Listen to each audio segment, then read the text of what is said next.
करते यौवन गयो, तप करते यौवन गयो, द्रव्य गयो मुनिदान, प्राण गए सन्यास में, तीनों गए न जान। और कहा है कर्म कठोर गिरावन को, निज शक्ति समान उपोषण पोषे। 12 वेद तपे तप सुंदर, पाप जल अंजलि काहि न दीछे। भाव धरो तप घोर करो नर, जन्म सफल कहे ताते लीजे। और ज्ञान कहे तप जे नर, भावत ताके अनेक ही पातक छीजे। क्योंकि कहा है कोटि जन्म तप तपे, ज्ञान विन कर्म झरे जे। ज्ञानी के छिन माई, त्रिगुप्त ते सहज डरे जे। क्योंकि ज्ञान हो तो पाप नहीं होता है। और ज्ञान जिसे हम ज्ञान कहते हैं वो शब्द ज्ञान है। वास्तव में भेद विज्ञान हो जाए फिर आश्रम कैसे होगा? भेद विज्ञान हो जाए। आप जानकर जहर खाते हो क्या? अनजाने में जहर खा जाओ तो मर जाओगे, लेकिन जिसे पता हो कि ये जहर है वो खाएगा क्या? नहीं खाएगा, कभी नहीं खाएगा। इसी प्रकार से तप कोई कष्ट नहीं है। लोग कहते हैं सोना तपाता है, सुनार सोना नहीं तपाता है। कचड़े को अलग करने के लिए तपाता है, सोना को निखार देता है, सोने को कीमती बना देता है। लोग कहते हैं दर्जी कपड़ा काटता है, हमने कहा कपड़ा नहीं काटता दर्जी, कपड़े को बना देता है। बढ़ई लकड़ी को काटता नहीं है, लकड़ी को सुंदर आकार दे देता है। अनावश्यक को काटता है, आवश्यक को बचा लेता है। लोग कहते हैं कारीगर पत्थर को तोड़ता है, हमने कहा पत्थर को नहीं तोड़ता है, जो मूर्ति में नहीं चाहिए उसे निकाल देता है, मूर्ति पत्थर में से निकल आती है। इसी प्रकार से तप कोई शरीर को सुखाने की प्रक्रिया नहीं है। तप की शक्ति के माध्यम से आत्मा को परमात्मा बनाने की प्रक्रिया है।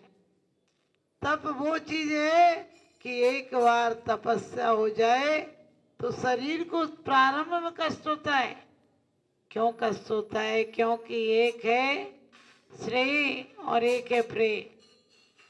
श्रेष्ठ मार्ग में शुरू में कठिनाई होती है, बाद में कीमत बढ़ जाती है, मूल्यवान हो जाती है। इसलिए कहते हैं आत्म हित हेतु विराग ज्ञान, ते लखे आपको कष्ट दान। आत्मा के हित के हेतु है जो ज्ञान और वैराग, वो अनादिकाल से संस्कार है। कुंद कुंद स्वामी समय सार में कहते हैं सुध परिचिदाने बूधा सब्बस विकाम भोगे बंदिका, एयत सुविलंबो सुवरिनान सुलभो कहते हैं कि इस आत्मा ने अनादिकाल से क्या किया है? काम भोग और बंध की कथा सुनी है, अनुभव में आई है, परिचय में आई है। कहीं स्वाध्याय लेके बैठ जाओ तो 4 बैठेंगे, और कहीं ऐसी वैसी चर्चा लेके बैठ जाओ जिन्हें आप भगाओगे भी तो 40 बैठ जाएंगे। 40 छोड़ 40 लाख बैठ जाएंगे। क्यों? क्योंकि अनादिकाल से काम की चर्चा। कभी महिलाएं मिलती हैं, क्या चर्चा होती? पति पत्नी की चर्चा होती है, दाम्पत्य जीवन की चर्चा होती है। वो ऐसे हैं, वो ऐसे हैं, वो ऐसे। अरे हम कैसे बनने के लिए आए थे? कितनी सुंदर बात कही है कि इसके लिए तो देवता तरसते हैं। तब कल्याणक में आपने सीन देखा होगा, देवता कहते हैं सारी विभूति ले लो लेकिन क्षण मात्र को ये पर्याय दे दो। और इतना ही नहीं, भोग भूमि के जीवों को कोई कष्ट नहीं है लेकिन मुक्ति नहीं है। स्वर्ग तक जा सकते हैं, मोक्ष नहीं जा सकते हैं। क्योंकि आत्मा को निर्मल बनाने के लिए, आत्मा को विकारी भावों से ऊपर उठाने के लिए तप होता है। अनशन, लोग भूखे मर रहे हैं। अनशन का जिस दिन आपका उपवास होता है उस दिन क्या 2 दिन पहले से सोचते उपास है, उपास है, उपास है, और जिस दिन उपास करना हो उसको शाम को ठूस ठूस के खाते हो। बिल्कुल वर्धा गांधी आश्रम की बात है। वर्धा में एक दिन आदेश दिए गए कि देश में खाने अन्न की कमी है, इसलिए हम लोग एक टाइम खाना खाएंगे और एक टाइम का खाना लोगों को पहुंच जाएगा तो कुछ काम आएगा। एक टाइम में 25 किलो आटा लगता था, उस दिन एक टाइम में 50 किलो आटा लगा, क्योंकि लोगों ने ठूस ठूस के खाया कि खाना नहीं मिलेगा इसलिए ज्यादा खा लो। आप लोगों का भी यही हाल तो नहीं है? क्यों? क्योंकि अनशन तो वो गए। महावीर भगवान ने 12 साल में 11 साल उपास किए, लेकिन हम और आप जैसे नहीं किए कि 4 दिन का कल करना है, 5 दिन का परसों करना। नहीं, ध्यान में बैठे रहे तो बैठे रहे, बैठे रहे ऐसे नहीं हम जैसे हाथ पैर बांध कर बैठे रहे, नहीं। इतना आनंद आया कि खाने की याद नहीं रही। वर्णी जी ने अपनी माँ से पूछा था कि माँ आज नमक नहीं डाला क्या? उनकी माँ बोली तेरी पुस्तक पूरी हो गई, आज लगता है तेरी पुस्तक पूरी हो गई। उन्होंने कहा क्यों? कहने लगे मैं 6 महीने से नमक नहीं डाल रही थी, लेकिन तू इतना लीन था कि तुझे ख्याल नहीं आ रहा था। आज तूने पूछा है, इसका मतलब तेरे को आज पुस्तक पूरी हो गई, तेरा बाहर उपयोग जा रहा है। इसी प्रकार उपवास का अर्थ है पाप प्रणाली काव्योवृत्त सज्ञ ज्ञान चारित्र, पाप प्रणालों को रोक देना और तप और ज्ञान में मन को लगा लेना, ये तप है। लेकिन हमें तो ऊनोदर, आप लोग भी ऊनोदर करते हो, अनशन करते हो। डॉक्टर ऑपरेशन के पहले 6-8 घंटा पहले खाना नहीं देता है, पानी नहीं देता, लेकिन वो आत्म उत्थान के लिए नहीं है, आत्म शक्ति के परीक्षण के लिए नहीं है, वो तो शरीर के लिए, वेदनाओं से दूर करने के लिए। जबकि आध्यात्मिक उपास तो संसार की वेदनाओं से दूर कर देता है। ऊनोदर, ऊनोदर 19, 29, 39, 49, यानी पूर्ण में थोड़े से ऊन यानी कम करना। ऊनोदर क्यों करना? जब कभी कभी जल्दी होती है तो लोग थोड़ा सा खाकर अपने काम पर चले जाते हैं। हमारे साधु खड़े होकर भोजन लेते हैं ताकि शरीर को प्रमाद नहीं आ जाए। बहुत जल्दी है, मोक्ष जाने की इतनी जल्दी है कि बैठकर भोजन तक नहीं लेते। बैठकर भोजन खाओगे तो ज्यादा खाया जाएगा, खड़े खड़े लोगे तो थोड़ा सा लेकर चलते बनोगे। पेपर के टाइम में देखा, बच्चे हल्का फुल्का खाना लेते हैं। आप लोगों को भी कभी कभी क्या होता है, अच्छे बड़ी ग्राहकी आ जाए, सामने थाली लगी हो और आपसे वो कहे कि भाई साहब हम तो सिर्फ 1 घंटे को भोपाल आए हैं, तो क्या करोगे? पहले रोटी खाओगे कि उसे निपटाओगे? यदि 2 गिलास खा भी लिए होंगे तो कहेंगे रख दे थाली, बाद में खा लूंगा, पहले वो चला जाएगा। और यहाँ तो तप के माध्यम से परम धन के ग्राहक आए हुए हैं, परम धन मिल रहा है, परम धन की उपलब्धि हो रही है। वो यहाँ कहाँ भोजन को देखेंगे? आत्मोत्थान के लिए, शक्ति को परीक्षण के लिए थोड़ा बहुत ले लेते हैं, इसलिए ले लेते हैं ये गाड़ी मोक्ष मंजिल तक की यात्रा तय करा दे। आप नौकर रखते हो, आप क्या कहते हो? इतना इतना काम करना पड़ेगा, जिस दिन नहीं करेगा उसी दिन छुट्टी कर देंगे। संयमी भी कहता है तुझे रत्नात्रय का साधना का माल तैयार करना पड़ेगा, और जिस दिन तू साधना के योग्य नहीं बचेगा उस दिन तेरे तन का वेतन समाप्त हो जाएगा, तन को तुझे नहीं मिलेगा। व्रत परिसंख्यान, आप लोग कभी कभी महिलाएं गुस्से में कहती ये चीज लाओगे तो खाना खाऊंगी, लेकिन वो क्या है? वो वासनाओं की पूर्ति के लिए है और ये साधना के लिए है। इससे आत्मधन मिलता है। अचानक भोजन के लिए नहीं जाते हैं। हमारे आदिनाथ ऋषभ देव नहीं चाहते तो नहीं जाते भोजन को, क्या जरूरत थी उन्हें? वज्रसभ नाराज संगनन था, लेकिन जानते थे कि यदि प्रवृत्ति नहीं की तो आगे ये भाव, ये वृत्ति नहीं बन पाएगी। आगे लोगों के लिए मार्ग प्रशस्त कैसे होगा? और मुनियों के लिए तो होगा ही होगा, श्रावक कैसे तिरेगा? श्रावक के तिरने के लिए भी तो कोई सीढ़ी होना चाहिए, और यही तपस्वियों की सेवा करके उसका कल्याण हो जाता है। क्यों? क्योंकि ऊनोदर व्रत परिसंख्यान रस परित्याग विविक्त संयासन और काय क्लेश। आपको डॉक्टर कह दे शुगर है, चीनी नहीं खाना, आप 1 सेकंड में मान लेते हो। बीपी है, नमक नहीं खाना, मान लेते हो। घी नहीं खाना, उसे पैसे भी दियाते हो, चीज भी छोड़ाते हो। अजीब आदमी हो। क्योंकि रूस में आज से 150 साल पहले ये था कि डॉक्टर को व्यक्तियों को स्वस्थ रखना पड़ता था। यदि कोई बीमार पड़ जाए तो डॉक्टर को फीस भी देनी पड़ती थी, किसको? मरीज को फीस देनी पड़ती थी और इलाज भी करना पड़ता था।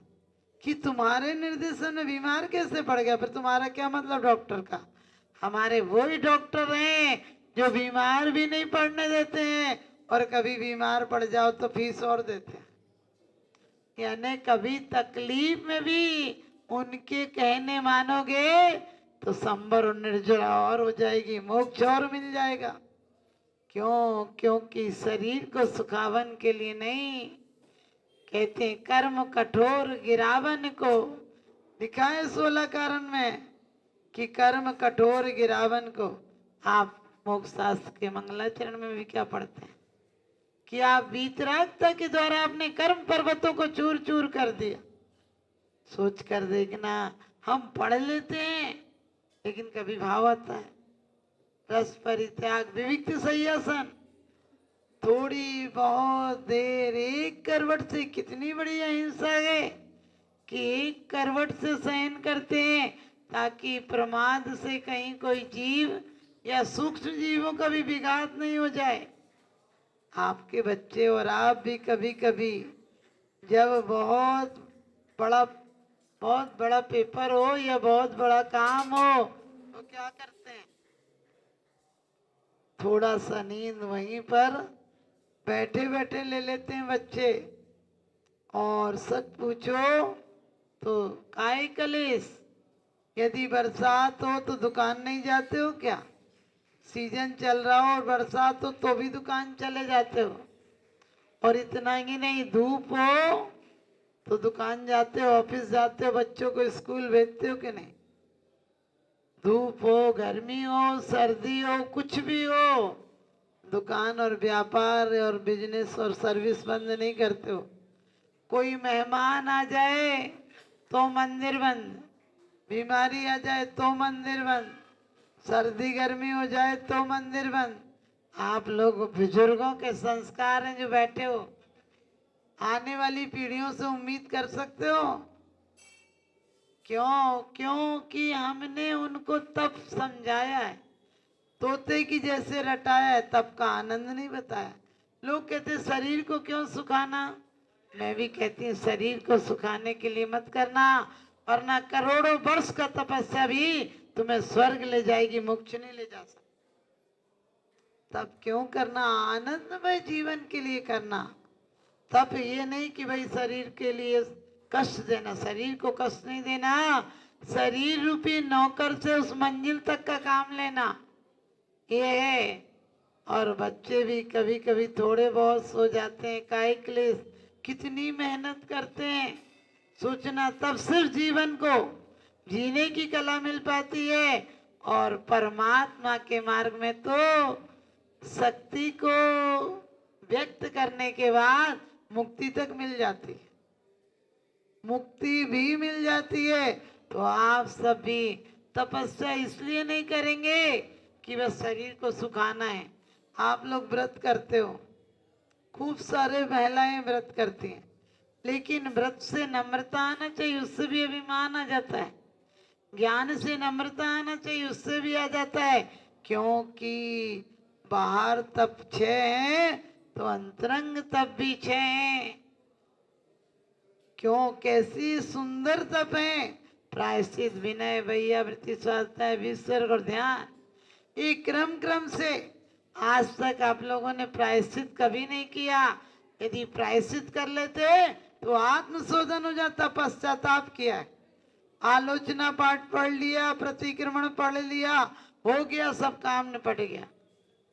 अरे वही अपराध करो और कोर्ट में केस लड़कर हर बार वापस आ जाओ, 2-4 बार वही गलती करोगे, फिर ऐसी जेल होगी, जेल तो जेल, फांसी तक होगी।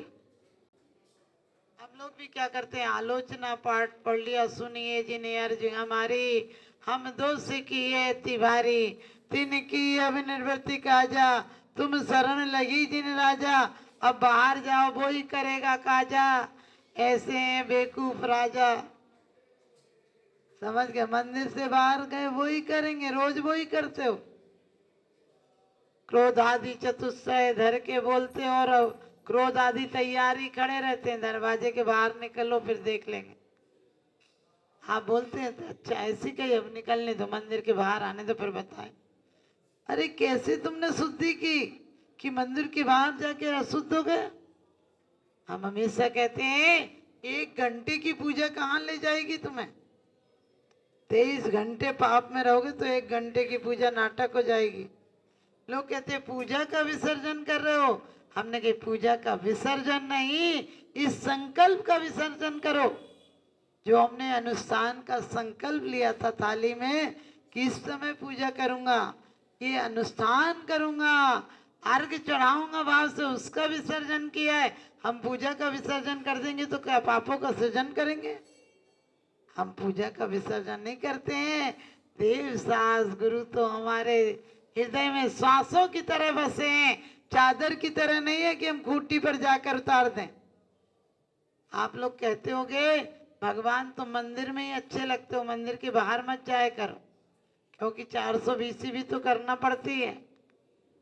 तुम आ जाओगे तुम्हारे कामों में दखलंदाजी दोगे। अरे ऐसी बात नहीं, हम जो काम करें हमारे अणुव्रत और महाव्रत बताए, इसीलिए तो कहा है तुम 5 अणुव्रत भी पालो तो भी व्रती हो, श्रावक हो, देश व्रती हो जाओगे। क्या करना? प्रायश्चित आत्मशोधन करना बताता है, और पश्चाताप क्रिया को बताता है, और प्रायश्चित कर्ता पर ध्यान लाता है। तो आप सब भी अपने जीवन में पश्चाताप तो बहुत किया है, एक बार प्रायश्चित करेंगे तो आपका जीवन सफल हो जाएगा। और प्रायश्चित जिस दिन आ जाएगा दुनिया की हर दुश्मनी खत्म हो जाएगी, क्योंकि अपने अंदर भी कमी है। सबको हरा भरा रहने दो, ये जीवन का सार है। और 2 शब्दों में जीत है भैया, 2 शब्दों में हार है। संजो लो दीप थाली में, यहाँ भगवान आए हैं, पुजारिन की तपस्या से खिंचे मेहमान आए। आपको पता हमारी जितनी देवियों ने, स्त्रियों ने, सतियों ने व्रत पूजा की, सम्यक दृष्टि श्रावकों ने व्रत पूजा की, तो जाना नहीं पड़ा स्वर्ग के ताले खोलने के लिए, देवता स्वयं चले आए। आपको नंदीसेन, कृष्ण जी के पिताजी वसुदेव का आपको चरित्र याद होगा। नंदीसेन महादुर्भाग्यशाली, क्योंकि आपको पता है जब पाप आता है, दुर्भाग्य आता है, तो अकेले नहीं आता है, पूरे रिश्तेदारों को लेकर आता है। और पुण्य आता है तो भी पूरे रिश्तेदारों को लेकर आता है। पुण्य होगा तो देखना आधे आदि सुप्रकृतियां आपके उदय में आएंगी, आपका आदर भी होगा, सम्मान भी होगा, शरीर भी स्वस्थ होगा, परिवार भी अच्छा होगा, समाज में इज्जत होगी। और जब पाप का उदय आएगा, बनी पर देखिए लाखों निसार होते हैं, और बनी बिगड़ती है तो दुश्मन 1000 होते हैं। पाप का धन बढ़ता, पाप का धन वरदान नहीं होता, और बिना भक्ति के कोई भगवान नहीं होता। लाख पूज लो तुम, लाख पूज लो तुम किसी भी पत्थर को भगवान समझकर, लेकिन हर पत्थर भगवान नहीं होता, हर पत्थर भगवान नहीं होता। और जिसके जीवन में तप का अंश नहीं, वो इंसान नहीं होता, वो इंसान नहीं होता। स्वर्गों में सब कुछ है लेकिन तपस्या नहीं है। तो आप सबके जीवन में तप आए, क्योंकि तपस्या झूठी हमने बहुत की है। नंदी सेन, बारी सेन, आप सबकी कथाएं पढ़ी होंगी। इनको तप में लगाने के लिए हमारे तत्व मोक्षगामियों ने भी कितना कितना प्रयास किया है।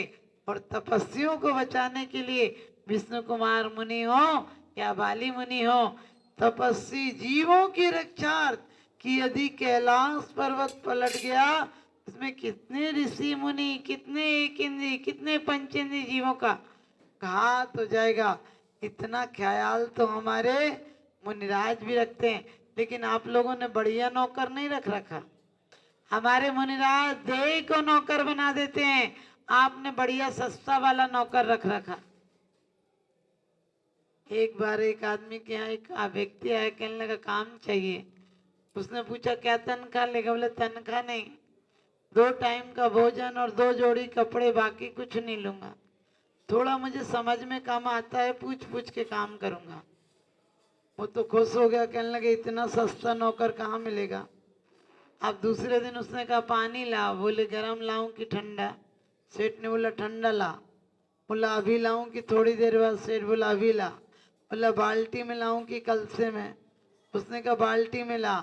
बोले पियोगे गिलास से पियोगे कि सुराही से?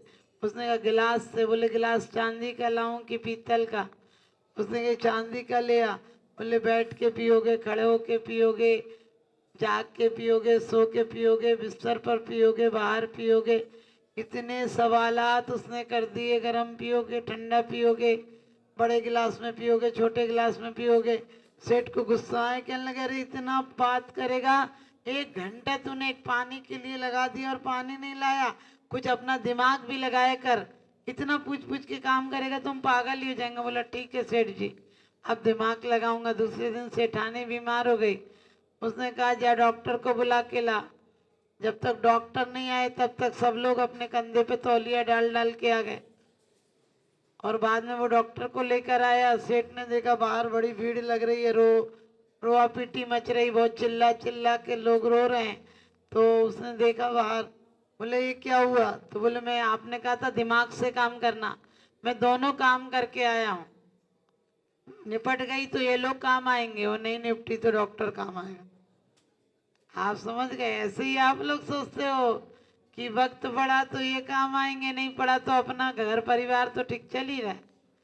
आप इनको इतनी जिम्मेदारी दे जाते हो, समझ गए आप भी? आपने बहुत सस्ता नौकर रख रखा, लेकिन वो बेइज्जती करा देगा। बताओ उस दिन सेठ को कितना पछतावा हुआ होगा कि ऐसे मूर्ख से नौकर से तो वैसे ही ठीक थे, कितनी बड़ी बेइज्जती हो गई कि सब लोग जलाने के लिए लकड़ियां लेकर और आ गए। हमारे को भी पछतावा होगा, हमारे सारे रिश्तेदार भी। जीवन भर सत्य नहीं सुना, अंत में सत्य सुनाने आएंगे। आप सबके जीवन में सत्य उतरे, इन्हीं शुभ भावनाओं के साथ।